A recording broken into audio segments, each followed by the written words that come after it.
السلام عليكم ورحمة الله وبركاته. إن الحمد لله نحمده ونستعينه ونستغفره ونعوذ بالله من شرور أنفسنا ومن سيئات أعمالنا. من يهده الله فلا مضل له ومن يضلل فلا هادي له. وأشهد أن لا إله إلا الله وحده لا شريك له وأشهد أن محمدا عبده ورسوله صلى الله تعالى عليه وعلى آله وصحبه وسلم تسليما كثيرا. أما بعد فقد قال الله تعالى في القرآن الكريم قد أفلح من تزكى وذكر اسم ربه فصلى.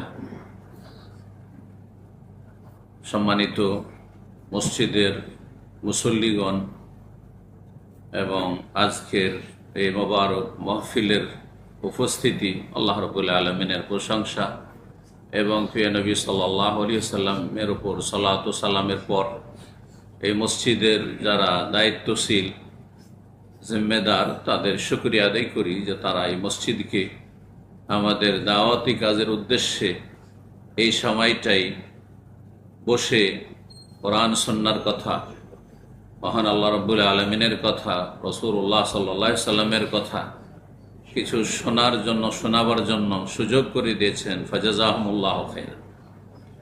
আল্লাহ তাদেরকে উত্তম প্রতিদান দান করুন। আমিন। শুকরিয়া আদায় করি যারা এখানে হাজিরিন উপস্থিত ভাইরা রয়েছেন বা যারাই রয়েছেন, তাদের শুকরিয়া আদায় করি যে তারা এখানে দ্বীনের উদ্দেশ্যে, রব্বুল আলামিনের সন্তুষ্টির উদ্দেশ্যে, দ্বীন সম্পর্কে জ্ঞান অর্জন করে ফরিজা আদায় করার উদ্দেশ্যে। কারণ এলম শিখা ফরজ। আমাদের দেশের মানুষরা মনে করে যে দ্বীনের মাহফিলে বসবো শুধু সওয়াবের আশায়। এটা অসম্পূর্ণ কথা, এটা একেবারে সীমিত কথা, এটা কোনো একজন জ্ঞানী মুসলিমের কথা নেই। বরং সবচেয়ে বড় যেটি উদ্দেশ্য সেটা হচ্ছে আপনার ফরজ আদায় করার জন্য বসেছেন। দ্বীন সম্পর্কে জ্ঞান অর্জন করা ফরজ। দ্বীনের মৌলিক বিষয় অনেকগুলি আমাদের জানা নেই, সাধারণ মানুষ।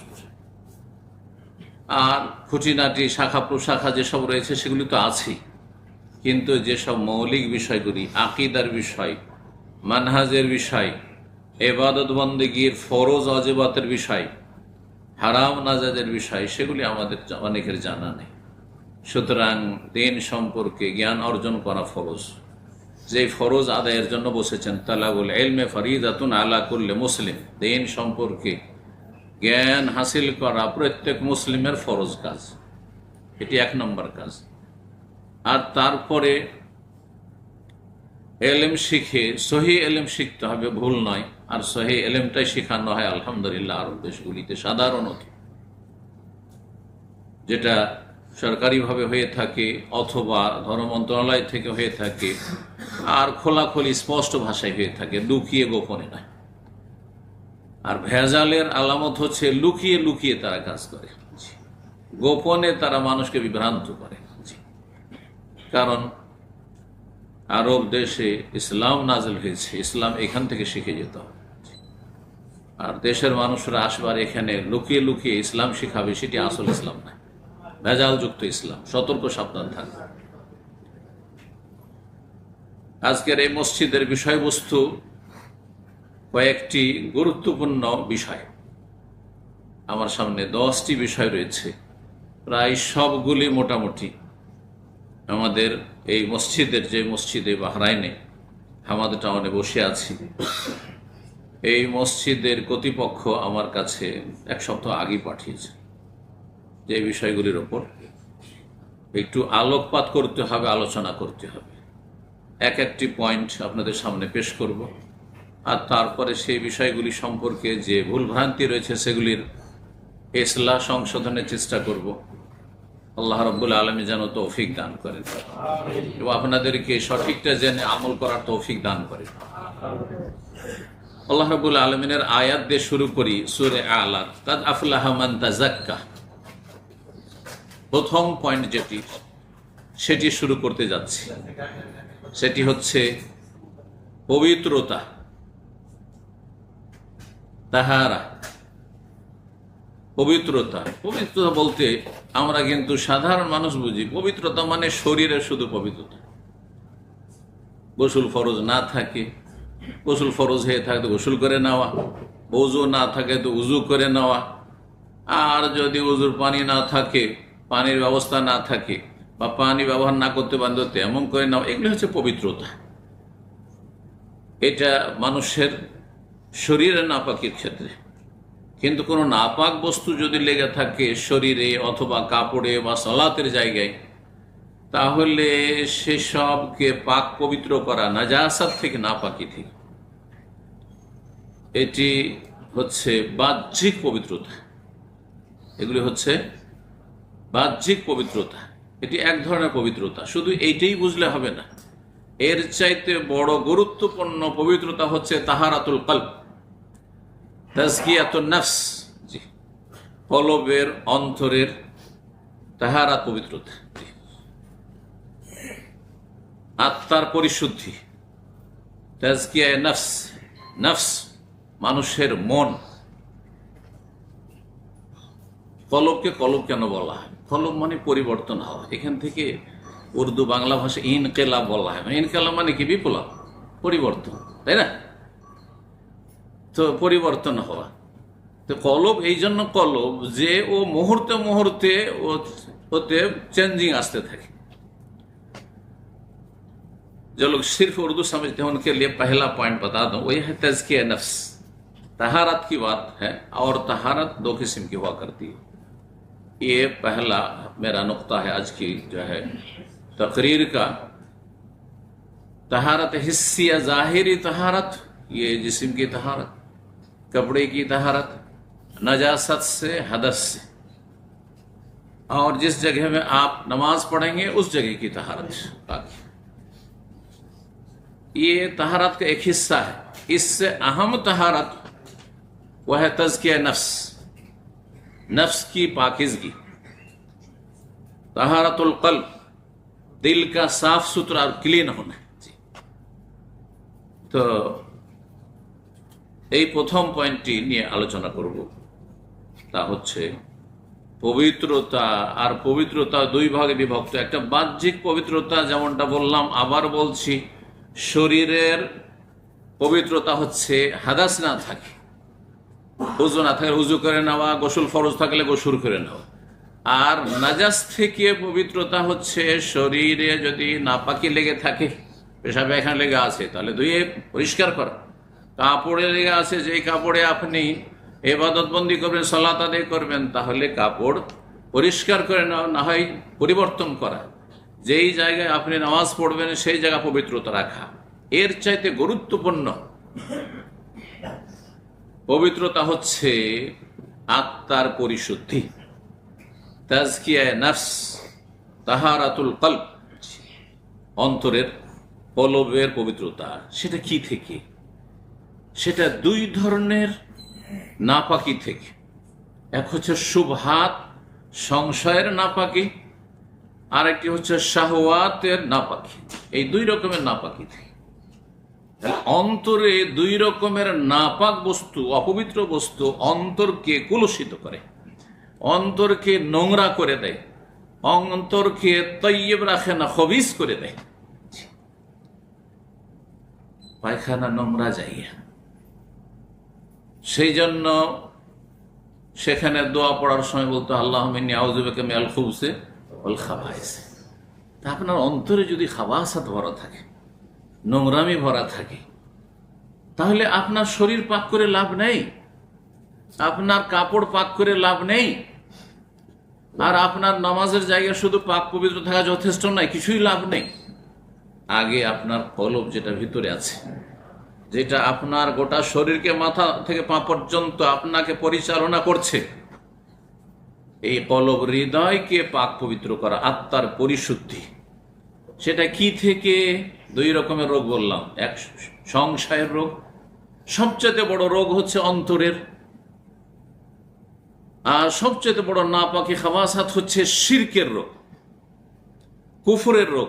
অন্তরে যেন শিরিক না থাকে, কলবে হৃদয়ে যেন আল্লাহ ছাড়া অন্যের জায়গা না থাকে।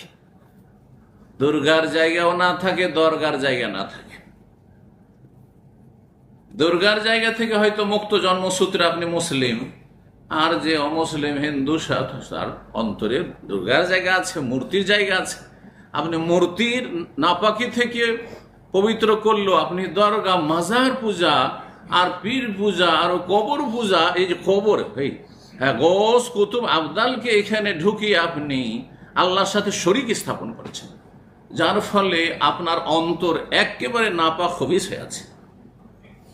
এই অবস্থায় অন্তরে যদি এই বিশ্বাস থাকে যে আল্লাহ ছাড়াও আল্লাহর ওলি গৌস কুতুব আছে, তারা দিতে পারে, তারা উদ্ধার করতে পারে, তারা রোগ ভালো করতে পারে, তারা বালা মুসিবত দূর করতে পারে, তারা দুর্দিনে কাজে আসে, বাচ্চা না হলে সে তাদের কাছে ধর্ণা দিলে পাওয়া যায়, চাদর চড়াইলে পাওয়া যায়, ওরসে গেলে পাওয়া যায়, তাহলে আপনার নামাজ, রোজা, হজ, যাকাত, তাহারাত, ওযু, গোসল কোনো কিছুতে লাভ নেই, তেমুমে লাভ নেই, কোনো কিছুতে লাভ নেই।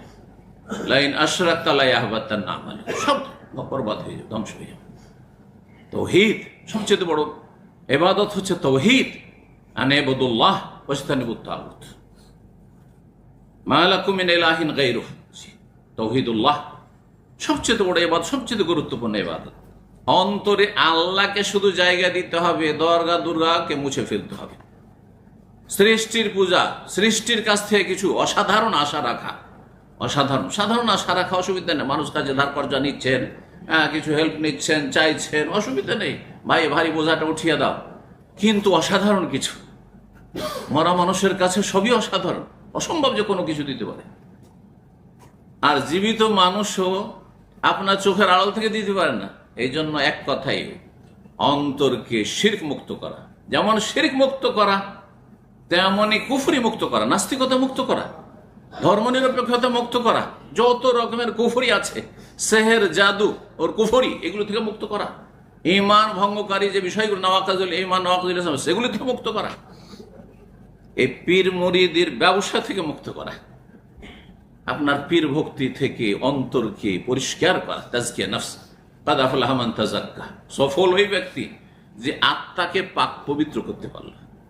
ওয়াজাকারা ইসমা রাব্বিহি, তারপরে রবকে স্মরণ করলো। আগে ক্লিন করেন, তারপরে আতর লাগান।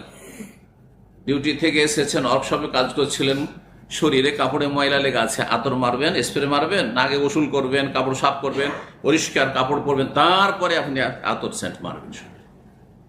জি, তাওহীদকে সুসজ্জিত করবেন শিরক মুক্ত হয়ে।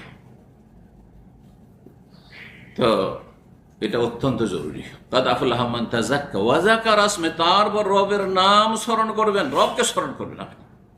ইয়া আল্লাহ, ইয়া রহমান, এই নয় যে ইয়া গৌস, ইয়া কুতুব, ইয়া আবদাল, না না, মোটেই না, কেউ দিতে পারেন না। মা লাকুম মিন ইলাহিন গায়রুহু,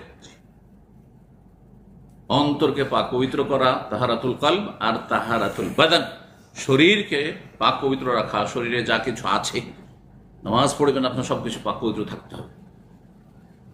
আশা করি বুঝতে পেরেছেন। এটি হচ্ছে প্রথম পয়েন্ট। 2 নম্বর পয়েন্ট হচ্ছে উজুর হেফাজত করা। উজুটা সুন্দর করে করবেন। উজুতে ঠকামি করলে হবে না। উজুতে ঠকামি হচ্ছে 2 রকম। এক হচ্ছে বেদাতি তরিকার উজু, সুন্নতি তরিকার উজু না। আর একটি ঠকামি হচ্ছে যে আপনি উজু অসম্পূর্ণ করছেন, উজুর ধোয়ার অঙ্গগুলি কিছু শুকনো থেকে যাচ্ছে, যত্ন নিচ্ছেন না, তাড়াতাড়ি করে উজু করলেন, এখানে একটু জায়গা শুকনো থেকে গেল, আপনার আর একটি জায়গা শুকনো থেকে গেল, আপনার হয়তো ওই টাকনার ওইখানে নিচু জায়গা, টাকনার নিচে যা আছে ওখানে পানি পৌঁছিল না, আপনি উজু ব্যাস কাজ সারতে হবে। উজু করতে গিয়ে আপনি উল্টো পাল্টা উজু করলেন না।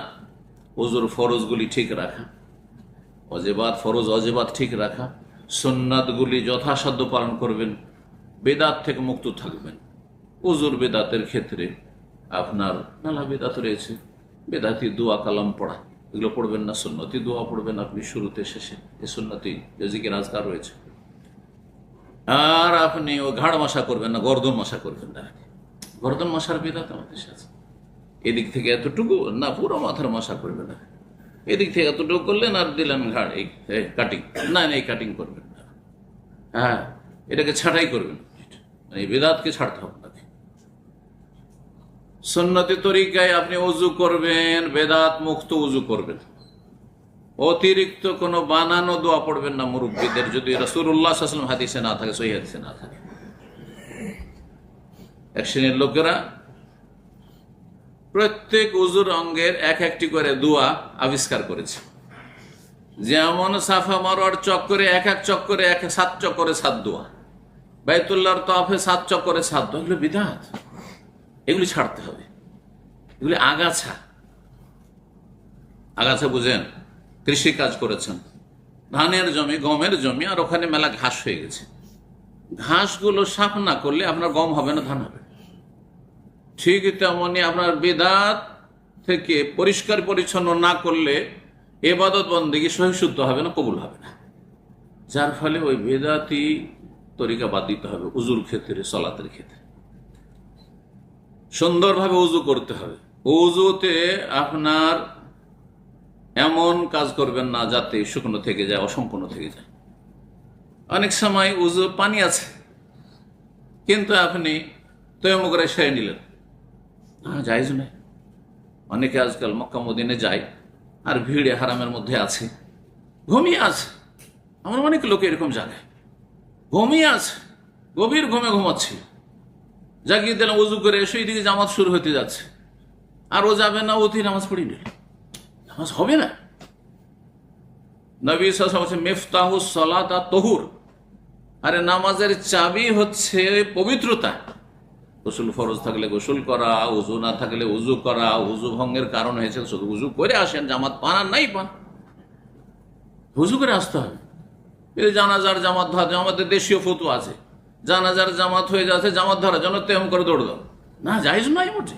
আপনি জামাত পান আর নাই পান, জানাজা পান আর নাই পান, আপনি পানি আছে, উজু করে আসেন, তারপরে আপনি আসেন আর তারপরে নামাজ পড়েন। আপনি একা হইলে একা জানাজা পড়েন, কোনো অসুবিধা নেই। কবরকে সামনে করে জানাজা নবী সাল্লাল্লাহু আলাইহি ওয়াসাল্লাম পড়েছেন, সুন্নতকে বাদ দিয়েছেন আর ভালো কাজ করেন আপনি।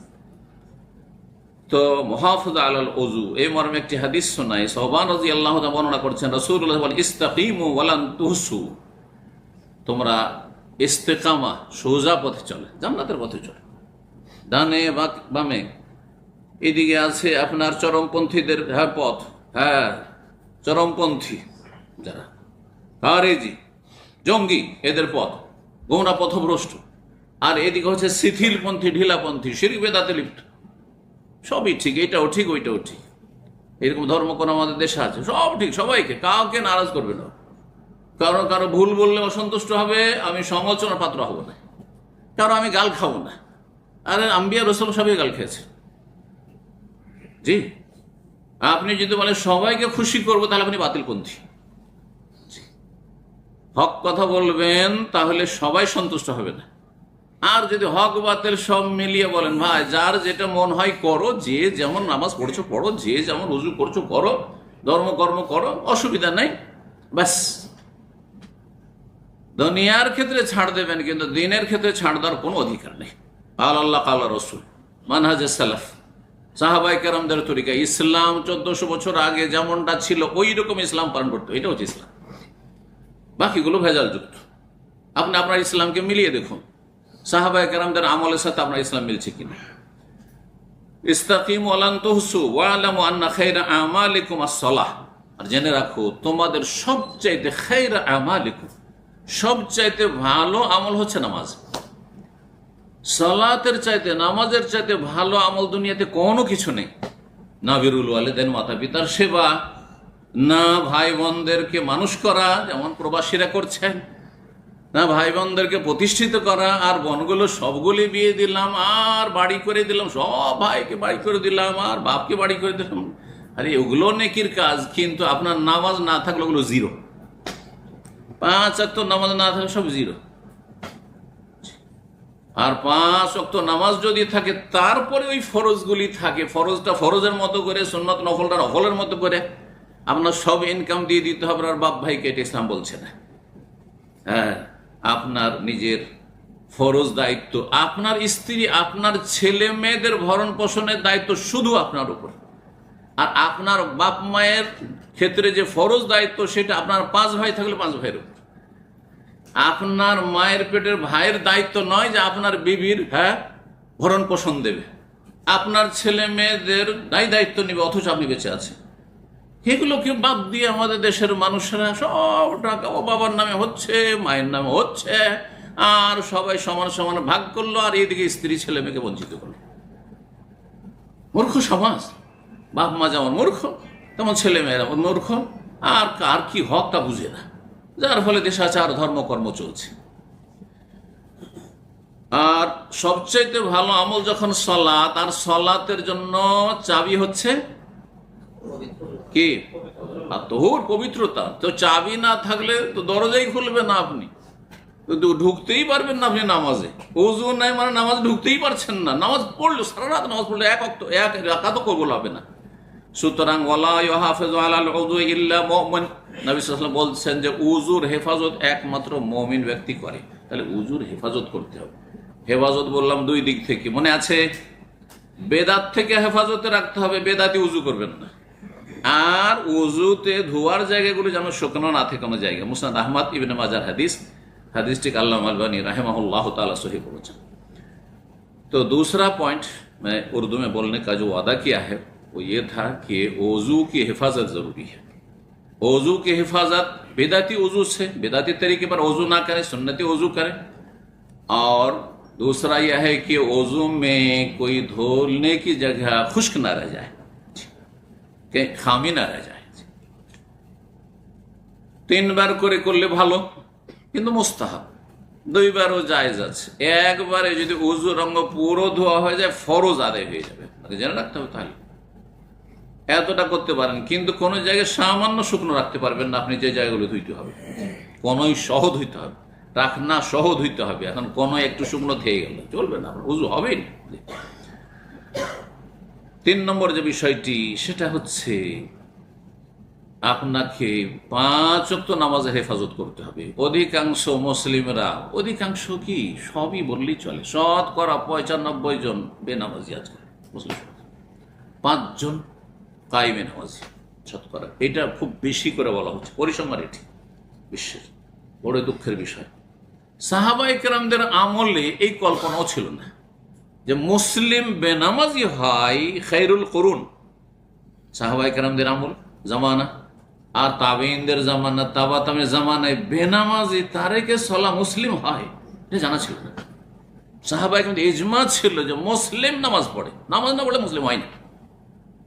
কানু লা ইয়ারাউনা শাইআম মিনাল আমালি তারকুহু কুফরুন গায়রা সালাহ। নামাজ ছাড়া কে তারা কুফরি মনে করতেন, অন্য কোন আমল ছেড়ে দিলে কাফের হয়ে যায় না, ফাসিক হয়, গুনাহগার। নামাজ ছাড়া মুসলিম থাকে না, এটি ইজমায়ে সাহাবা। পরে লোকের ইখতিলাফ করেছে, বড় কুফরি না ছোট কুফরি ইখতিলাফ। ঠিক 5 ওয়াক্ত নামাজ পড়তে হবে, জি। এবং শুধু নিজে পড়া যথেষ্ট নয়, নিজের স্ত্রী পড়ছে কিনা, বিবাহিত আপনার ছেলে মেয়ে আছে, বাপ হয়েছেন, ছেলে মেয়েরা সাবালক সাবালিকা হতে চলেছে, তারা নামাজ পড়ছে কিনা আপনার খোঁজ নিতে হবে।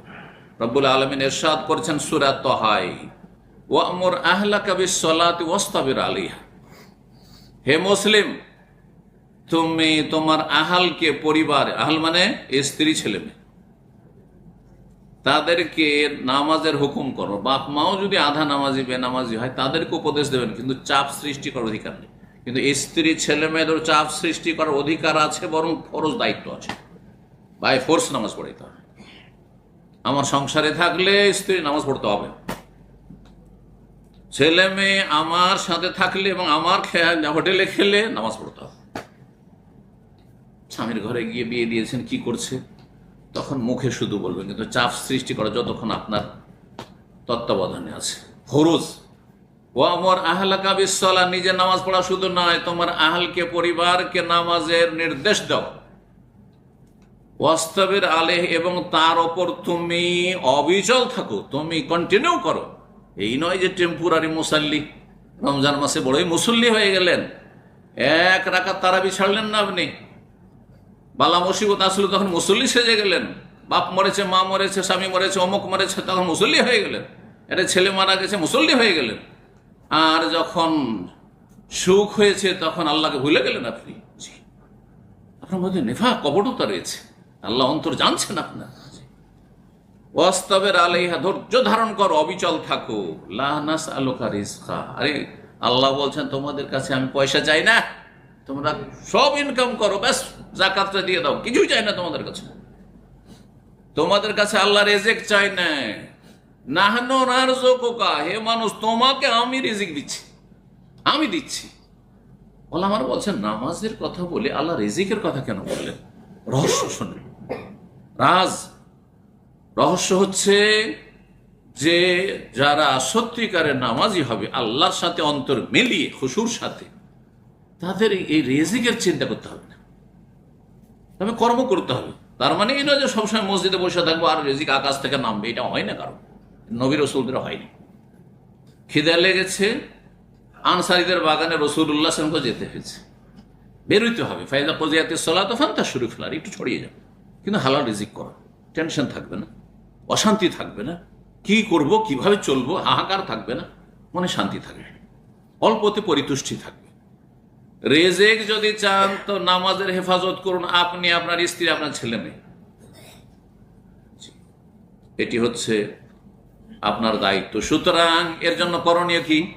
নামাজ পড়বেন, প্রতিদিন টেলিফোন করছেন, এই দুনিয়ার খোঁজ খবর নিচ্ছেন স্ত্রীর কাছে, ছেলে মেয়েদের সাথে কথা বলছেন, নামাজের কথা বলছেন, যে আজকে ফজর টাইমে পড়েছো না সূর্য উঠে গেছে, 5 ওয়াক্ত নামাজ পড়ছো তো, হ্যাঁ ছেলে মেয়েরা নামাজ পড়ছে তো, স্ত্রীর কাছেও খোঁজ নেন।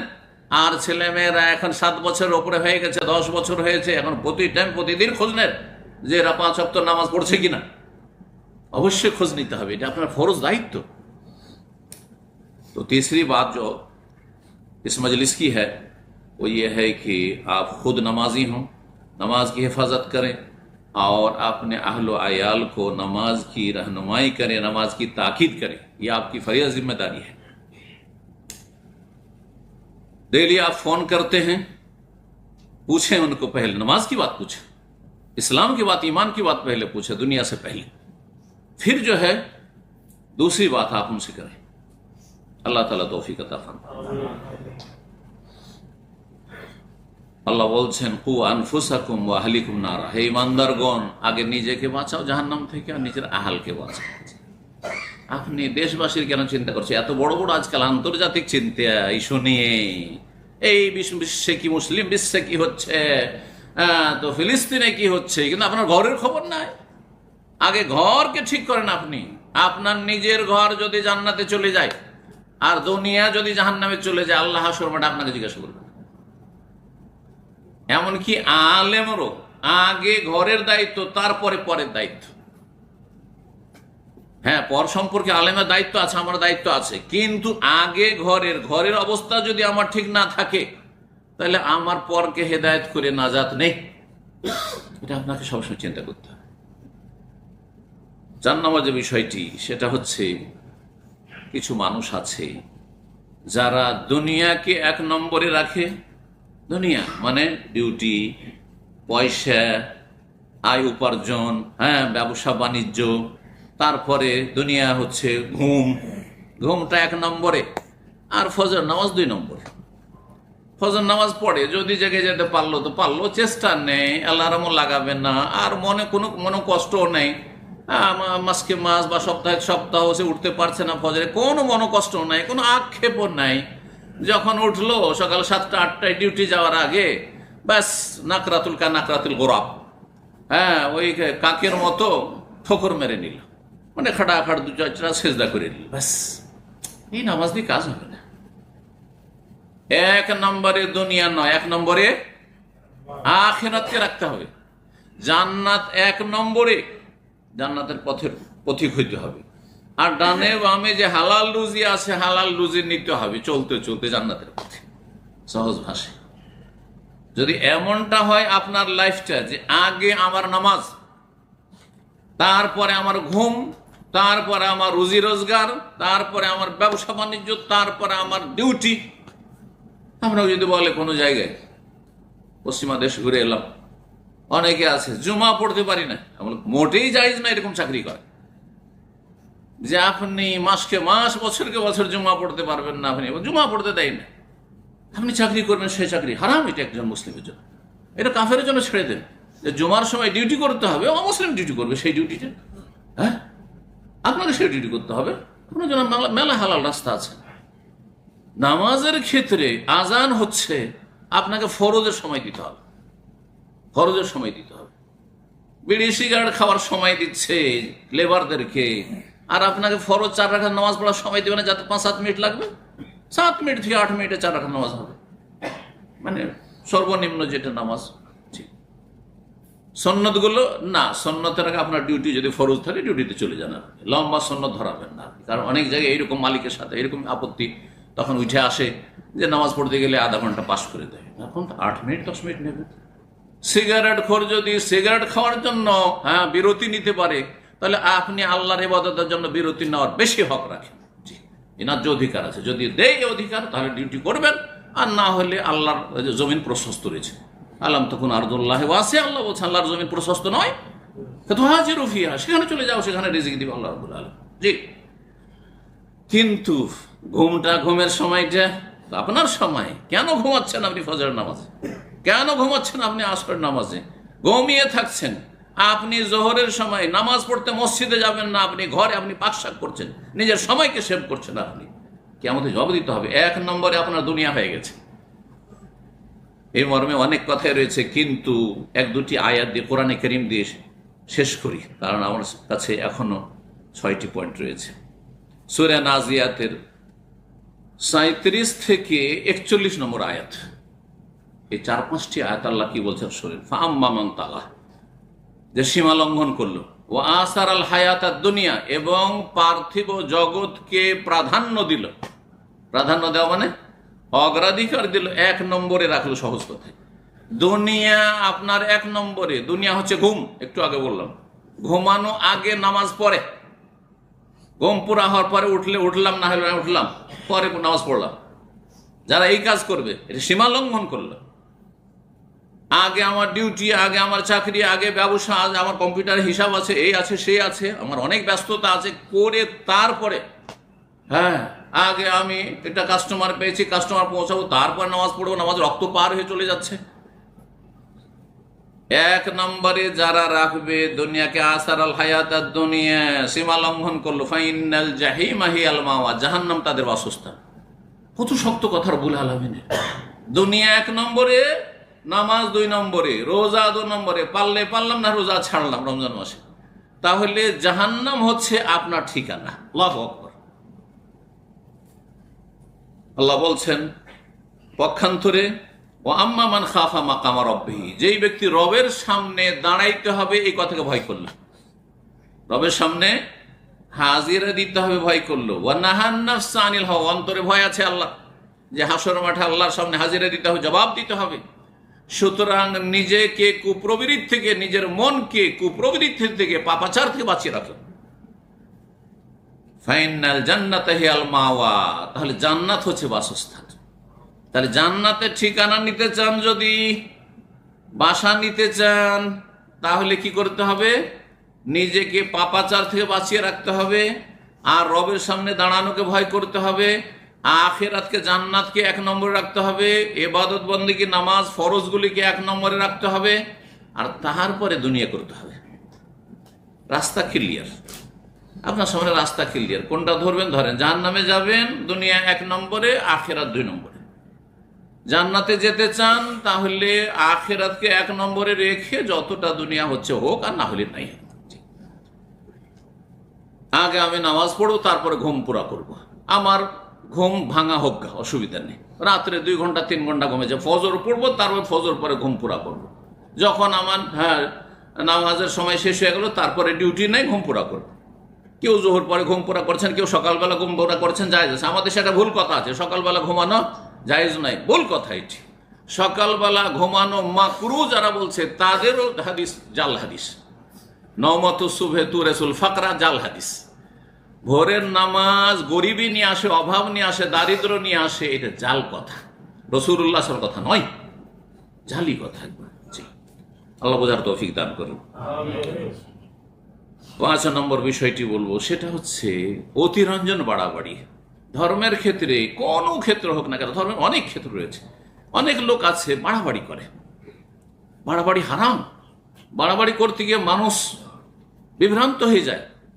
এই যে জঙ্গিরা সরকারের কাজ নিজের হাতে নিয়ে নিয়েছে, যে এই কাজটা সরকারের ফরজ সেটা নিজের হাতে নিয়ে নিয়েছে। সেই জন্য তারা কি করেছে, সীমা লঙ্ঘন করে জঙ্গি হয়েছে, তারা খারিজি হয়েছে, তাদের নাম খাওয়ারিজ। আপনি আপনার কাজ করবেন। উদাহরণ দিয়ে বলি, সহজ ভাষায় বাড়াবাড়ির একটা উদাহরণ। আপনার স্ত্রী মাথা খুলে যদি চলাফেরা করে বা বোরখা ছাড়া যদি শাড়ি পরে রাস্তায় ঘোরাফেরা করে, সালোয়ার কামিজ পরে, তাহলে আপনি জবরদস্তি স্ত্রীকে ধরে তাকে বোরখাটা গায়ে ঢুকিয়ে দিতে পারবেন, পরিয়ে দিতে পারবেন? পারবেন না? পারবেন না। কিন্তু আপনার ভাইয়ের স্ত্রী, ছোট ভাইয়ের স্ত্রী, আপনার শালার স্ত্রী, হ্যাঁ আপনার বড় ভাইয়ের স্ত্রী ভাবি যদি শাড়ি পরে ঘুরে বেড়ায়, তো তাকে ধরে তাকে বোরখাটা পরাইতে পারবেন? মার খেতে হবে, সমাজের কাছেও মার খেতে হবে, আর আল্লাহর কাছেও মার খেতে হবে। এবার বুঝতে পেরেছেন না? যেটা যার কাজ সেটা তাকে সাজে। আপনার অধিকার নেই যে এখানে আপনি ফোর্স করবেন, জবরদস্তি করবেন। আপনার যেখানে জবরদস্তি করা আছে সেখানে করবেন। এই জন্য বাড়াবাড়িটা নিষেধ।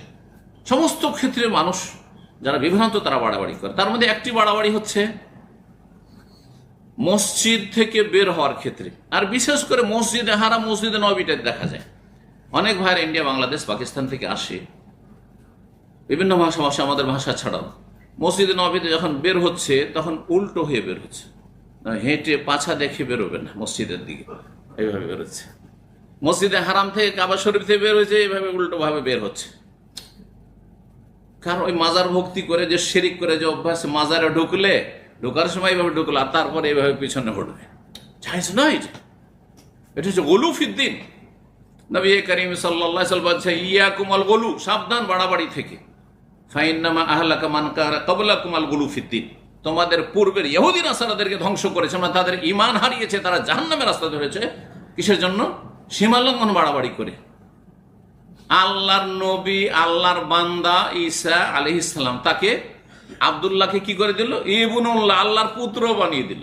আল্লাহর বান্দাকে আল্লাহর পুত্র বানিয়ে দিল, সান অফ গড বানিয়ে দিল, স্লেভ অফ গডকে। বাড়াবাড়ি করিল। বাড়াবাড়ি ছাড়াছাড়ি ইসলামের নেই। যেমন কারো মানহানি করবেন না, মসজিদের মানহানি করবেন না, যে মসজিদ আপনি কাশপোটা ফেলবেন, মসজিদকে ময়লা আবর্জনা করবেন, হ্যাঁ মসজিদে এসে আপনি দুর্গন্ধ ছড়াবেন, মসজিদে আপনি থুথু ফেলবেন, এগুলো হচ্ছে মানহানি করা। এটাও যেমন হারাম, তেমনি মসজিদ সম্পর্কে বাড়াবাড়ি। মসজিদে বেরোচ্ছেন তখন পেছন দিকে সরছেন না, আপনি পেছনটা দেখে মসজিদে বেরোচ্ছেন না, এটা জায়েজ নয়। ইয়া আহলাল কিতাব লা তাগলু ফি দীনিকুম, আল্লাহ বলছে আহলি কিতাব, ধর্মের ক্ষেত্রে তোমরা গলু বাড়াবাড়ি করিও না, নাহলে ধ্বংস। তো এটি 5 নম্বর হয়ে গেল। 6 নম্বর বিষয় ফজরের সুন্নতকে নিয়ে। ইন্ডিয়া, বাংলাদেশ, পাকিস্তানের, তার আগে আমাদের উর্দু ভাইরা হয়তো আছে, তাদের জন্য বলি। 5 नंबर जो हमारा नुक्ता या पॉइंट है वो ये है कि गुलू, इस्लाम में गुलू हराम है। और गुलू मुख्तलिफ जगह जो बाद मुसलमान गुलू करते हैं, ज्यादती करते हैं, जो नहीं करने का है वो करते हैं। उसमें से एक है कि मस्जिद से जब निकलते हैं तो उल्टे पैर निकलते हैं। जैसे निकलना चाहिए वैसा नहीं, वो मस्जिद की एहतराम ज्यादा करते हुए क्या करता है ऐसे, खुसूसन मस्जिद हराम में, मस्जिद नबवी में उल्टे पैर वो निकलते हैं। ये जायज नहीं है, ये हराम है, ये बिदअत है, गुमराही है, कुल्लु बिदअतिन दलाला। 6 নম্বর যে বিষয়টি সেটা হচ্ছে ফজরের সুন্নত। 6 নম্বর পয়েंट फजर की सुन्नत। फजर की सुन्नत ये है कि आप फर्ज नमाज से पहले ही पढ़ें, घर में पढ़ें या मस्जिद में पढ़ें, 2 बार ना पढ़ें। मस्जिद घर में पढ़ लिया और मस्जिद में आए टाइम है तो तहियतुल मस्जिद पढ़ें, 2 बार, एक सुन्नत नहीं, ये असल है। लेकिन मस्जिद आए और जमात खड़ी हो रही है, इकामत हो रही है, तो फिर आपके लिए जायज नहीं है कि इस कोने में खड़े, यहाँ खड़े हो जाए, वहां खड़े, इधर जमात चल रही है, इकामत होगी और वो सुन्नत पढ़ ही रहे हैं, ये जायज नहीं है। ये इमाम की मुखालफत है और ये रसूलुल्लाह सल्लल्लाहु अलैहि वसल्लम की मुखालफत। सबसे बड़ी चीज रसूलुल्लाह सल्लल्लाहु अलैहि वसल्लम का नाफरमानी है। और मन आसानी फक़द आवा, मन आतानी दखल जन्नत, सही बुखारी की हदीस है। जो मेरी इताअत करे, मुझे माने, वो जन्नत में जाएगा, और जो मेरी नाफरमानी करे वो जन्नत जाने को इनकार किया उसने, आप नाफरमानी की, इसे रसूलुल्लाह सल्लल्लाहु अलैहि वसल्लम मना किया है। इस तरीके से जमात चल रही है और मुसलमानों की जमात छोड़ करके आप जो है इधर उधर जो फजर की सुन्नत पढ़ रहे हैं, ये बिल्कुल जायज नहीं है। मैं अपनी तरफ से नहीं बोल रहा हूँ, रसूलुल्लाह सल्लल्लाहु अलैहि वसल्लम की हदीस शरीफ। तो হাদিস শোনাই আপনাদেরকে।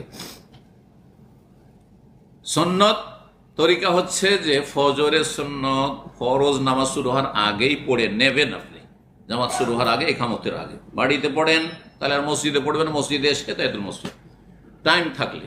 আর টাইম না থাকলে একামত হতে লেগেছে, সরাসরি জামাতে লাগবেন। যদি জামাত শুরু হয়ে গেছে অথবা একামত হয়ে গেছে আর এসে শুরু করেন, তাহলে সুন্নতের খেলাফ কাজ করলেন, আপনি গুনহার কাজ করলেন, রাসূলুল্লাহ সাল্লাল্লাহু আলাইহি ওয়াসাল্লাম নাফরমানি করলেন। হাদিস শোনায় সহিহ মুসলিমের 1160 নম্বর হাদিস। আবু হুরায়রা রাদিয়াল্লাহু তাআলা আনহু বর্ণনা করেছেন, রাসূলুল্লাহ সাল্লাল্লাহু আলাইহি ওয়াসাল্লাম বলে, ইযা উকিমাতিস সালাতু ফালা সালাতা ইল্লাল মাকতুবা। যখন কোন নামাজের একামত হয়ে যাবে, বুঝছেন তো, একামত হয়ে যাবে, কাদ কামাতিস সালাহ, কাদ কামাতিস সালাহ হয়ে গেল, একামত হয়ে গেছে, শুরু হয়ে গেছে একামত। ফালা সালাত, অন্য কোন নামাজ নেই। নবী সাল্লাল্লাহু আলাইহি ওয়াসাল্লাম বলছেন নামাজ নেই, আর আপনি নামাজ শুরু করছেন ফজরের সুন্নাত। কত নাফরমানি আপনার, এটাকে ছোট মনে করছেন আপনি। ফালা সালাত, কোন নামাজ নেই, ইল্লাল মাকতুবা, ফরজ ছাড়া। ইমাম সাহেবের সাথে লাগে, ইমাম সাহেবের বিরোধিতা করবেন না, রাসূলুল্লাহ সাল্লাল্লাহু আলাইহি ওয়াসাল্লাম বিরোধিতা করবেন না। দুই বিরোধিতা করলেন আপনি। সবচেয়ে বিরোধিতা রাসূলুল্লাহ সাল্লাল্লাহু আলাইহি ওয়াসাল্লামের হাদিস শরীফের নাফরমানি করলেন আপনি। কোন নামাজ নেই, তাহলে কি করতে হবে? জামাতে নামাজ পড়ে নেন আপনি ফরজ, আর তারপরে আপনার সামনে দুটো অপশন। হয় ফরজ শেষ করার পরে মসজিদে আপনি 2 রাকাত পড়ে নেন, জায়েজ আছে, এই মর্মে হাদিস রয়েছে, সহিহ হাদিস রয়েছে যে কিছু কিছু সাহাবীরা নবী করিম সাল্লাল্লাহু আলাইহি ওয়াসাল্লাম আমলে যাদের হয়তো সুন্নত পড়তে পারেনি, জামাত শুরু হয়ে গেছিল, তারা পরে সুন্নত পড়েছে, নবী সাল্লাল্লাহু আলাইহি ওয়াসাল্লাম কিছু বলেননি। কি ব্যাপার, 4 কেন পড়ছো? ইয়া রাসূলুল্লাহ, ওই যে আমার ওই সুন্নতটা বাকি ছিল, তো সুন্নতটা পড়লাম, কিছু বলেননি, স্বীকৃতি দিয়েছেন, অনুমোদন, তাকরীরি হাদিস মানে নবী সাল্লাল্লাহু সমর্থন। সুতরাং জায়েজ আছে, এটা একটা অপশন। আর একটি হচ্ছে যে সূর্য ওঠার 15 মিনিটের পর আপনি জোহরের আগ পর্যন্ত পড়েন। মনে রাখতে পারলে ভালো কথা, আর তখন ফুরসত থাকবে, কিন্তু ডিউটির সময় হতে পারবেন না, জায়েজ আছে, তখনই পড়ে নিতে পারেন। সালাম ফিরার পরে দোয়া জিকির আজকার করলেন, আর তারপরে পড়ে নিলেন, আপনি মসজিদেই পড়েন, বাসায় এসে পড়েন, কোনো অসুবিধা নেই। আর ফজরের পরে কোনো নামাজ নেই, আসরের পর কোনো নামাজ নেই, মানে বিনা কারণে নফল নামাজ নেই, সমন্বয় শোনেন হাদিসে। তাহলে 2 হাদিস আমল হয়ে গেল। কাজা নামাজ আছে, কারণগত নামাজ আছে, জানাজার নামাজ আছে। হারাম শরীফে জানাজার নামাজ পড়ছেন না ফজর পরে? হ্যাঁ, মদিনায় জানাজার নামাজ পড়ছেন না? ধরো তো নামাজ। হ্যাঁ, ইস্তেখারা, হঠাৎ করে আপনাকে সিদ্ধান্ত নিতে হবে আসর পরে, আপনাকে ফজর পরে এক্ষুনি আপনি হ্যাঁ না বলেন, এই ব্যবসা করবেন কি করবেন না, বিদেশে যাবেন কি যাবেন, একটা ভিসা আছে, অথবা বিয়ে দিবেন কি দিবেন, এক্ষুনি বলছেন না, সূর্য উঠুক তারপর, নাকি? ইস্তেখারা নামাজ জায়েজ আছে, কারণগত নামাজ যায়, ওইরকম কাজা নামাজ জায়েজ আছে। ফজর পরে কাজা নামাজ, কিন্তু বিনা কারণে ফিরিয়ে আছে নফল পড়বো না, ফজর পরে জায়েজ নয়, আসর পরে জায়েজ নয় নফল পড়া। তো এই ছিল বিষয়টি। 7 নম্বর বিষয় হচ্ছে আকীদার বিষয়। আকীদার বিষয়, অনেক নামাজি আছেন বা মুসলিম ভাইরা আছেন, বোনেরা আছেন, যারা তাবিজ ব্যবহার করেন, নিজের গলায়, কোমরে, শরীরে তাবিজ, বাড়িতে তাবিজ ঝুলছে, হ্যাঁ, না হয় গাড়িতে তাবিজ ঝুলছে, এমনকি গাড়িতে ছিঁড়া স্যান্ডেলও ঝুলে, জুতাও ঝুলে। দেখেছেন না? দেখেন নাই?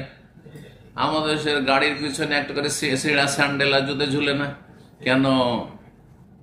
এত অধম এসব মুসলিমরা।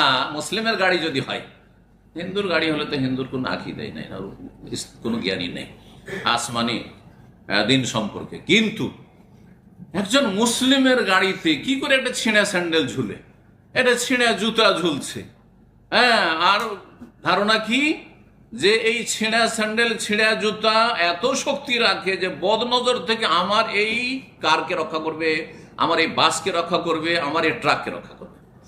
তাহলে কত অধমের অধম, যে নিজে রক্ষা করতে পারছে না, নিজে ওই ছিঁড়া স্যান্ডেলের চাইতে অধম। এবার বুঝতে পেরেছেন আমার কথাটা?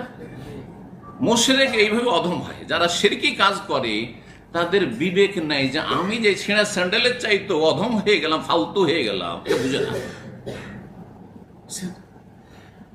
খবরদার, তৌহিদ যখন বুঝবেন আপনি, তৌহিদ যখন প্রতিষ্ঠা করবেন, তখন জ্ঞানীর পরিচয় দেবেন আপনি। আর যখনই শিরক বেদাতে লিপ্ত হবেন, তখন ধর্মান্ধ হয়ে যাবেন।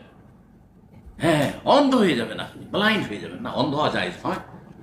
চোখ খুলে চলা মানে দলিলের সাথে চলা, কাল আল্লাহ কি বলে, রসুল কি বলেছেন, এগুলো চলবে না। চিন্তা করুন, আপনাকে একটা তাবিজ বাঁধা আছে, কি করে রক্ষা করতে পারে? কি করে রক্ষা করতে পারে? বলবেন যে তাবিজে ওই যে দুয়া লিখা আছে, সূরা লিখা আছে, সূরার নকশা লিখা আছে, এই নকশা করার অধিকার কে দিল?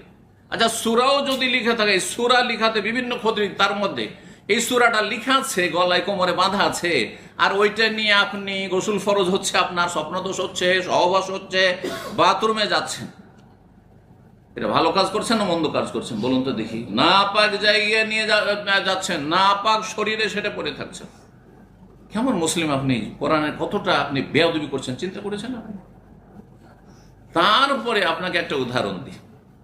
কোরআন বাঁধা আছে, আপনি মনে করছেন যে এতে আমার রোগ ভালো হবে বা বালা মুসিবত দূর থেকে আমি সুরক্ষিত থাকবো, হেফাজতে থাকবো। আচ্ছা বলুন তো দেখি, কোরআনে কারীম হচ্ছে প্রিসক্রিপশনের মতো। ডাক্তার যেমন প্রিসক্রিপশন ওষুধ লিখে দেয়, এটা পেপারে, ঠিক না? আল্লাহ এরকম আসমানি চিকিৎসা প্রিসক্রিপশন লিখে দিয়েছেন কোরআনে কারীমে। এবার বুঝতে পারছেন? কোন রোগী জ্বর হয়েছে, ম্যালেরিয়া অথবা বিপি হাই, সুগার হাই বা লো, যা কিছু হোক না কেন, কোলেস্ট্রল, আর ডাক্তার লিখে দিয়েছে সেই ওষুধগুলো, সেই প্রিসক্রিপশনটা যদি সুন্দর একটা তাবিজে পেঁচিয়ে ভরে গলায় ঝুলিয়ে রাখি, অথবা সেটা ধুয়ে ধুয়ে পানি খায়, সেই কাগজটা প্রিসক্রিপশন নিয়ে ধুয়ে ধুয়ে পানি খায়, তো রোগ ভালো হবে? বিপি কন্ট্রোল হবে? হ্যাঁ, জ্বর কমবে? হ্যাঁ, কেন? কারণ ডাক্তার প্রিসক্রিপশন দিয়েছে কিসের জন্য? যে ওষুধগুলো কিনবে, আর কেনার পরে যেইভাবে ব্যবহার করতে বলেছে, যতবার বলেছে, যতটা পরিমাণ বলেছে, অতটা ব্যবহার করতে হবে, ঠিক না?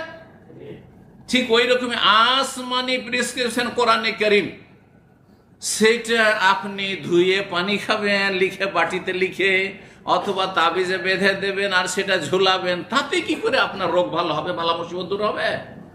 বরং সেটা আসমানি প্রিসক্রিপশন, সেটাকে পড়বেন এবং সেটাকে বুঝবেন, যেভাবে আমল করতে আল্লাহ বলে সেভাবে আমল করবেন, তখন আপনার রোগ ভালো হবে। এবার বুঝতে পেরেছেন? তাহলে কোরআন তাবিজ করার জন্য আল্লাহ নাজিল করেননি, কোরআন আত্মরক্ষার জন্য, শরীর রক্ষা করার জন্য নাজিল করা হয়নি এইভাবে, বরং কোরআনের উপর আমল করে আপনি দিন দুনিয়া সুন্দর করবেন, এই জন্য আল্লাহ কোরআন নাজিল করেছে। কিতাবুন আনজালনাহু ইলাইকা মুবারাক, বরকতপূর্ণ, লিয়াদাব্বারু আয়াতি, এই নয় যে তাবিজ করো, লিয়াদাব্বারু আয়াতি, কোরআন নিয়ে গৌর ফিকির করো, কোরআন নিয়ে চিন্তা করো, বুঝো কোরআন, তাদাব্বুরে কোরআন করো, ওয়ালিয়াতাযাক্কারু উলুল আলবাব, জ্ঞানীরা উপদেশ নেবে কোরআন থেকে, উপদেশ নিয়ে আমল করো, আল্লাহ বলছে। এই জন্য আল্লাহ কোরআন নাজিল করেছে। তো তাবিজ ঝুলাবেন না। তাবিজ, আমাদের জমি জায়গায় তো তাবিজ থাকে, আমরা গ্রামে গঞ্জে দেখেছি আমের গাছে তাবিজ ঝুলছে, বুঝছেন না? নকশা ঝুলছে, সূরা মারিয়ামের নকশা, আর বিদাতিরা নকশা তৈরি করেছে, দেখবেন সূরা কাফ, সূরা মারিয়াম, এক এক ফজিল। সূরা মারিয়ামের নকশা যদি গাছে ঝুলান তো খুব বেশি ফলন হবে, আমের গাছে নকশা ঝুলছে, ওই লিচুর গাছে নকশা ঝুলছে, শিরক এগুলো। নবী কারীম সাল্লাল্লাহু আলাইহি ওয়াসাল্লাম, মান তাআল্লাকা তামিমাতান ফাকাদ কাফারা আশরাক বা ফাকাদ আশরাক, যেই ব্যক্তি তাবিজ লটকাবে সে শিরক করলো। দুই রকমের শিরক, বড় শিরকও হইতে পারে, ছোট শিরক হইতে পারে। যদি মনে করে তাবিজই আমাকে রক্ষা করবে তাহলে বড় শিরক, আর যদি মনে করে আল্লাহ রক্ষাকারী আর তাবিজ হচ্ছে ওসিলা, তাহলে ছোট শিরক। আর ছোট শিরকও কাবিরা গুনাহ। ছোট শিরক হইলে ফাসেক আপনি, আর বড় শিরক যদি মনে করে আমার তাবিজই রক্ষা করছে আমাকে, তাহলে আপনি মুসলিম না, কুফরি করছেন আপনি। তাহলে আপনার নামাজ, রোজা, হজ, যাকাত কিছুই তো কবুল হবে না। ताबीज लटकाना हराम है, ये मेरा 7वां पॉइंट। ताबीज लटकाने से कोई फायदा नहीं होता है, बल्कि दीन दुनिया का नुकसान है। मन ताल्लक़ा तमीमतन, जो ताबीज लटकाता है, चाहे जिस्म में हो, घर में हो, दरख्त पर हो, गाड़ी पर हो, हाँ, बीवी बच्चे के जिस्म पर हो, तो फ़क़द अशरका, उसने शिर्क किया, नबी सल्लल्लाहु अलैहि वसल्लम फरमाया। हदीस सही हदीस, मुस्नद अहमद वगैरह में। 8 নম্বর পয়েন্ট হচ্ছে তাগা বা বালা এসব ব্যবহার করা। কিসের জন্য? আত্মরক্ষার জন্য। অনেকে একটা সুতা পরে আছে, কালো সুতা পরে আছে, বা একটা বালা পরে আছে, কি জন্য ভাই? এটা বলছে যে বিপদ আপদ থেকে রক্ষার জন্য। হ্যাঁ, বিপদ আপদ থেকে রক্ষার জন্য। এই বালাতে আপনার বিপদ আপদ থেকে রক্ষা করবে না রব রক্ষা করবে? আম্মাই ইউজিবুল মুদ্দার, নিরুপায় মানুষ যে অসহায়, তার ডাকে কে সাড়া দেয়? আল্লাহ। ওয়াকশিফুস সু, এবং আলা মুসিবত তিনি আল্লাহ দূর করেন একমাত্র, কোন শক্তি দূর করতে পারে না। ইয়ামসাসকাল্লাহু বিদুররিন ফালা কাশিফা লাহু ইল্লা হু, আল্লাহ যদি তোমাকে অনিষ্ট দ্বারা স্পর্শ করেন তো ফালা কাশিফা লাহু, সেটা কেউ দূর করতে পারে না। তাবিজও নাই, তাগাতেও নাই, সুতাতেও না, আর বালাতেও নাই, কোনো কিছুতে নাই, আর দরগাতে না, দুর্গাতেও না, ইল্লাহু, তিনি ছাড়া কেউ সেটা দূর করতে পারে না। রবের কাছে চাইতে হবে। ইব্রাহিম আলাইহিস সালাম বলছেন কোরআনের ভাষায়, দলিলের সাথে বলছি, ওয়াইজা মারিদতু ফাহুয়া ইয়াশফিন, আমি অসুস্থ হইলে ফাহুয়া, তিনি আমাকে শেফা দান। কে? রব। তিনি রোগ দিয়েছেন, তিনি ভালো করে, তার কাছে চাইতে হবে এবং বৈধ পন্থায় চিকিৎসা করতে হবে। চিকিৎসাও যেইভাবে ডাক্তার বলছে সেভাবে, একটু আগে এই জন্য উদাহরণ দিলাম।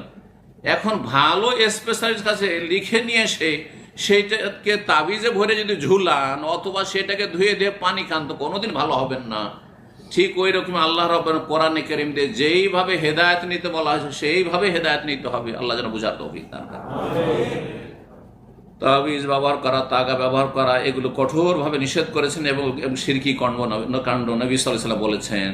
এক সাহাবীর গায়ে ওইরকম বালা ছিল, নতুন মুসলমান, বুঝেন না, তো নবী সাল্লাল্লাহু আলাইহি ওয়াসাল্লাম বলছেন কিসের জন্য? বলছে মিনাল ওয়াহেনা, আমার রোগের জন্য, আত্মরক্ষার জন্য, বালা মুসিবত থেকে দূর রাখার জন্য, নিজেকে রক্ষা করার জন্য। নবী ফালা ইয়াজিদুকা ইল্লা ওয়াহানান, তোমার রোগ আরো বৃদ্ধি করবে, কারণ এতক্ষণ তো শরীরের রোগ ছিল, এখন মনেরও রোগ, শিরকের রোগে আক্রান্ত, বেদাতের রোগে আক্রান্ত, তারপরে গায়রুল্লাহর উপর আস্থা, তাওয়াক্কুল আলা গায়রিল্লাহ, আল্লাহর উপর ভরসা কমে আসছে। সব ভরসা কিসের উপর? তাবিজের উপর। যেন তারা তাবিজ যারা বাঁধে, আমি অনেকের তাবিজ খুলেছি, সুবহানাল্লাহ। একদিন কিতাবুত তাওহীদের দার্স চলছে আমার এক মসজিদে দাম্মামে, আজকে থেকে অনেক আগে 2005-06 কথা বলছি, প্রথম দিকে। তো দার্সের শেষে আমাদের কিছু ছাত্র ভাইরা যারা হেদায়েত হয়েছে, এক ভাইয়ের গলাতে তাবিজ পেয়েছে, তাবিজটা তার খুলে নিয়েছে। তখন এসে আমার সামনে কান্না যেন ভেঙে পড়েছে। তাই বললাম যে কি জন্য তুমি কান্না করছো? এই অবস্থা কেন? তো হাহাকার অবস্থা, তোমার মনে হচ্ছে বাঁচবে না তুমি। বলছে আমার তাবিজ খুলে নিয়েছে, আমি তো বাঁচবো না। তাহলে আপনার আল্লাহর ভরসা না তাবিজের ভরসা? আল্লাহ ছাড়া অন্যের উপর ভরসা থাকলে এটা বড় শিরক নয়? অন্তরের ভরসা কার উপর হইতে হবে? ওমাইয়া তাওয়াক্কাল আলাল্লাহি ফাহুয়া হাসবুহ, আল্লাহর উপর কেউ যদি ভরসা করে আল্লাহ তার জন্য যথেষ্ট হয়। আল্লাহ কাফি, আল্লাহ কাফি, আল্লাহ যথেষ্ট। আল্লাহর উপর ভরসা করুন। আর বৈধ মাধ্যম ব্যবহার করো, অবৈধ মাধ্যম ব্যবহার করো, যেটা মাধ্যম নয় সেটাকে মাধ্যম মনে করে, এটা শিরক। এটাকে শিরকে আসগার বলা হয়েছে। শিরকে আসগারের সংজ্ঞাই করা হয়েছে যেটা মাধ্যম নয় সেটাকে মাধ্যম মনে করা।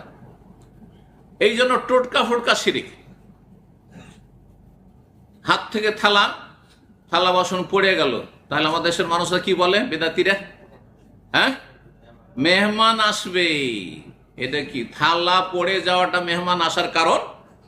না থালা জানতে পারলো যে মেহমান আসতেছে আর আপনি জানতে পারলেন না, তাহলে সেই থালা বাটির চাইতো আপনি অধম।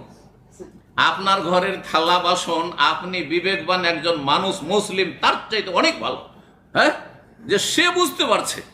আচ্ছা, আপনারা দুইজনে কথা কাটাকাটি করছেন বা গল্প করছেন, আর আপনি হ্যাঁ বলছেন, আরেকজন না বলছে, এটা ঠিক ওইটা ঠিক, আর ওই সময় টিকটিকি টিক টিক টিক টিক করে উঠলো। আমাদের দেশের হ্যাঁ মূর্খ সমাজ কি বলে? এই দেখো আমার কথাটা ঠিক আছে বললাম, হ্যাঁ, তার মানে আমরা বুঝছি না, কিন্তু আমার চাইতে সিনিয়র এই টিকটিকি বাবা বুঝছে। বাবার পূজা এখন শুধু জিলানি চিস্তি বাবা থাকলো না, শাহজালাল বাবা, শাহপুরান বাবা থাকলো না, টিকটিকিও বাবা। বুঝতে পেরেছেন? এই হচ্ছে মুসলিমদের অবস্থা। তাহলে পার্থক্য কোথায় রে ভাই? যারা মাটির পূজা করছে, যারা মূর্তি পূজা করছে, যারা গাছের পূজা করছে, যারা লিঙ্গ পূজা করছে, তাদের মাঝে আর আপনার মাঝে কি পার্থক্যটা থাকলো? তারপর টিকটিকির পূজারি আপনি, টিকটিকি কি করে বুঝলেন ঠিক ঠিক না ভুল? আশ্চর্য কথা, এটা শিরক। এই জন্য যে কোনো টোটকা মোটকা এগুলি যেহেতু মাধ্যম নয় আর মাধ্যম মনে করছেন, সেই জন্য এইটা হচ্ছে শিরক। এটা হচ্ছে সংজ্ঞা তার। 9 নম্বর বিষয়টি মানুষের আখলাকের সাথে সম্পর্কিত, কারণ বিভিন্ন বিষয়গুলি মসজিদের কর্তৃপক্ষ আমাকে লিখে দিয়েছে। 9 নম্বর বিষয়টি, কিছু কিছু ভাইরা আছেন প্রবাসী, তারা হালাল রুজি সন্ধানে চেষ্টা করেন না। কারণ হালালে একটু কষ্ট আছে, আর হালালে ধৈর্যের প্রয়োজন আছে, আর হালাল পয়সা আস্তে ধীরে আসে। যেটা আস্তে আসে সেটা টিকে বেশি। কিন্তু আমার কথাটা ভালো করে, যত ধীরে ধীরে বড় লোক হবেন তত লাস্টিং করবে। আর রাতারাতি যেই গাছ বাড়ে, একটু হাওয়া বাতাস হলে, ঝড়ো হাওয়া হইলে একবারে ভেঙে পড়ে। বুঝতে পারছেন না? হারাম যারা ইনকাম করে রাতারাতি বড় লোক হয়, আর রাতারাতি একবারে ধস নামে। দেখছেন, দেশের প্রেক্ষাপটে বলতে হবে না, যারা রাতারাতি পথের ফকির ছিল, কিন্তু তারা আজকে টাকা পয়সা কোথায় রাখবে, বিদেশেও জায়গা পায় না কোথায় রাখবে, আর রাখার পর আর উদ্ধারও করতে পারেন না। তাদের কিভাবে ধস নামছে বুঝতে পারছেন তো? তো ওই রকমই অবস্থা, আপনি সেরকমটা হবেন না। প্রবাসে এসেছেন, হালাল খান। কুলু মিম্মা ফিল আরদি হালালান তাইয়্যিবা, আল্লাহ হালাল খেতে বলেছেন। হালাল খাও, পাক পবিত্র খাও, তাতে বরকত রয়েছে। আর হারাম পয়সাতে বরকত নেই, বিভিন্ন ধস নেমে আসবে। টাকা অনেক ইনকাম করেছেন, কিন্তু ছেঁড়া পকেটে ঢুকাচ্ছেন, মানে বরকতহীন। ছেঁড়া পকেটে পয়সা যদি ঢুকাইতে থাকেন, ওইদিকে পড়তে আছে নিচে। ঠিক ওই রকমই আপনার বাড়িতে রোগ ছাড়েন, আপনার বাবা রোগী, মা রোগী, ভাই রোগী, বোন রোগী, আপনার 14 গোষ্ঠী সব গিয়ে হাসপাতালে ঢেলে আসছেন। না হলে এমন দুর্ঘটনা হলো, দুনিয়া সব সর্বনাশ হয়ে গেল, বালা মুসিবতের শেষে সব সর্বনাশ হয়ে গেল। জমি জায়গা কিনলে সব বেদখল হয়ে গেল। জমি জায়গা ধন সম্পদ করেছে, স্ত্রীর জন্য স্ত্রী উধাও হয়ে গেল। পরকীয়া প্রেমে লিপ্ত হয়ে। আল্লাহর আযাব এগুলো, এই হারাম খাওয়ার জন্য এগুলো আল্লাহর আযাব। সতর্ক, সাবধান। জি, হালাল খাবেন। অনেকে এসে চুরি করে। স্ক্রাবের ব্যবসাতে যারা জড়িত অথবা লেবারের কাজে, অনেকেই, কত যে আসামি জেলে বক্তব্য করতে গিয়ে দেখলাম, নতুন নতুন রড কে সব কেটে কেটে কেটে কেটে চুরি করে, বলছে যে সব স্ক্রাব। বুঝলেন তো, স্ক্রাবের ব্যবসা। সেকেন্ড হ্যান্ড মাল বলে নতুন নতুন মানুষের চুরি করে নিয়ে আসছে। সুরক্ষিত আছে, এই রাস্তাঘাটে পড়ে নেই, আপনার কোনো অধিকার নেই। হারাম রেজেক গ্রহণ করবেন না, আর ধোকা খাবেন না যে রাতারাতি বড় লোক হয়ে গেলাম আর তাড়াতাড়ি দেশে চলে গেলাম, কোটিপতি হয়ে গেলাম। না, হালাল রুজি ভক্ষণ করুন। এবং এই সব চুরি করা মাল সামান অনেকে দেশে নিয়ে যাচ্ছেন, অনেকে বিক্রি করছেন, আর সেটা আপনি দেশে টাকা পাঠাচ্ছেন, আপনার স্ত্রীকে হারাম খাওয়াচ্ছেন, ছেলে মেয়েকে হারাম খাওয়াচ্ছেন। আপনার হারাম পয়সা খেয়ে আপনার স্ত্রী ভালো হবে, সতী হবে, পরহেজগার হবে? কখনো হবে না। আপনার ছেলে মেয়েকে লালন পালন করবে হারাম পয়সা দিয়ে, আর আশা করছেন আমার ছেলেটা যেন আদর্শ ছেলে হয়, আমার ছেলেটা যেন মানুষের মতো মানুষ হয়? কখনো হবে না, কখনো হবে না। ছেলে মেয়েকে হারাম খাওয়াইলেন আর আপনি জাহান্নামে গেলেন। কত হতভাগা আপনি, যে পরের চিন্তা করতে গিয়ে আপনি জাহান্নামে গেলেন। যে ছেলে মেয়েকে সুখী করব, সেই জন্য হারাম খেলাম, আর আমাকে জাহান্নামে যেতে হইল। এমন কেন হবেন আপনি? আপনি নিজেকে জাহান্নাম থেকে বাঁচান, আর আল্লাহর কাছে ভালোভাবে তলব করতে থাকুন। নবী সাল্লাল্লাহু আলাইহি ওয়াসাল্লাম ওয়াজমালু ফিত তালাব, আল্লাহর কাছে সুন্দরভাবে আল্লাহর কাছে চাও, আল্লাহ দিবেন। আল্লাহর কোনো অভাব নেই, চাইতে হবে সুন্দর হবে। আল্লাহ তৌফিক দান করুন, হারাম থেকে বেঁচে থাকার তৌফিক দান করুন।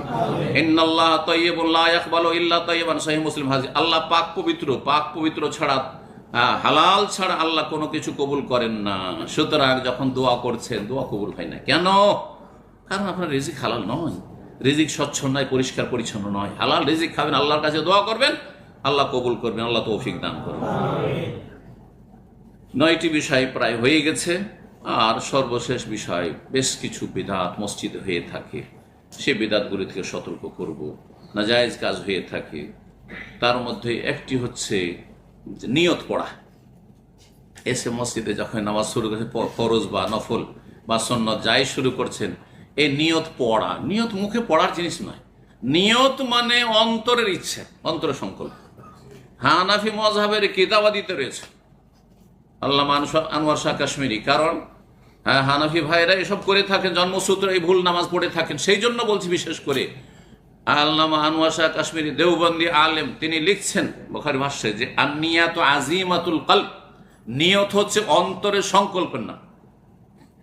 দুনিয়ার সমস্ত নিয়ত এখানে করেন, শুধু নামাজের আর রোজার নিয়ত এখানে করেন। কত বড় ভুল, চিন্তা করুন তো। টাকা পয়সা পাঠাচ্ছেন, এটা নেকির কাজ না? স্ত্রী ছেলে মেয়ের জন্য, বাপ মায়ের জন্য, তখন কি ব্যাংকে গিয়ে নাওয়াইতো পড়ছেন? হ্যাঁ, আরে জাকাত যখন ফকিরকে দিচ্ছেন তখন নাওয়াইতো জাকাতা পড়ছেন। জাকাতও ফরজ, রোজাও ফরজ, নামাজও ফরজ, একই রকম ইসলামের রুকুন। যখন রোজা রাখছেন নাওয়াইতা নাসুমা গাদানের বেদাত পড়ছেন আপনি। নামাজ পড়ছেন তখন নাওয়াইতান ওয়াসালিল্লাহি তাআলা আরবা রাকাতিন সালাতুল ইশা মুতাওয়াজ্জিহান লিল কাবাতিশ শরীফাতি আল্লাহু আকবার পড়ছেন আপনি। আর যখন যাকাত দিচ্ছেন তখন কিছুই পড়ছেন না। এটা আবার কেমন ধর্মকর্ম হইল? বুঝতে পারছেন? যদি নিয়ত পড়া থাকে তো সবগুলিতে থাক, সমস্ত নেক। জিকির ইবাদত নয়? কোন মানুষ আছে যে সুবহানাল্লাহ আলহামদুলিল্লাহ আমি জিকির শুরু করছি, হে আল্লাহ নওয়াইতু আন আযকুর আল্লাহ, আমি আল্লাহর জিকির শুরু করছি বলছেন? কিবলা মুখী হয়ে না, কিবলার উল্টো দিকে, কোন দিকে মুখ করে? হ্যাঁ, না না, এসব করবেন না। তারপরে অনেকেই নামাজ শুরু করার সময় পড়বেন হাক্কাল লা ইলাহা ইল্লাল্লাহ, বিদআত, জায়েজ নয়, কোনো প্রমাণ নেই। দাইমান আবাদান লা ইলাহা ইল্লাল্লাহ, বিদআত, এগুলো বিদআত। তারপরে আকামাহুল্লাহু আদামাহ, এটি জয়ীফ হাদিস, সহিহ নয়। ইকামত কাদ কামাতি সাল্লাহ আকামাহুল্লাহু আদামাহ, এটাও পড়বেন না। তারপরে সালাম ফিরার পরে কপালে হাত দেবেন। দেখেছেন না? দেখেন নাই? অনেক ভাইরা আছে সালাম ফিরার পরে হাত দেবেন। আর ইয়া কাউইও পড়েন, বলছে এতে কি হবে? হ্যাঁ, ব্রেন বুদ্ধি শক্তিশালী হবে। বিদআত এগুলো। কপালে কেন হাত দিবেন আপনি সালাম ফিরার পরে? এসব বিদআতি কাজ করবেন না। এইরকমই নামাজ পড়ার সময় আর একটি হারাম কাজ, অধিকাংশ লোক নামাজও পড়ে না, আবার টাকনা নিচে কাপড় রাখে। শুধু মসজিদে এসে গুটিয়ে নেবেন এটা নয়, সবসময় টাকনার উপরে কাপড় রাখেন।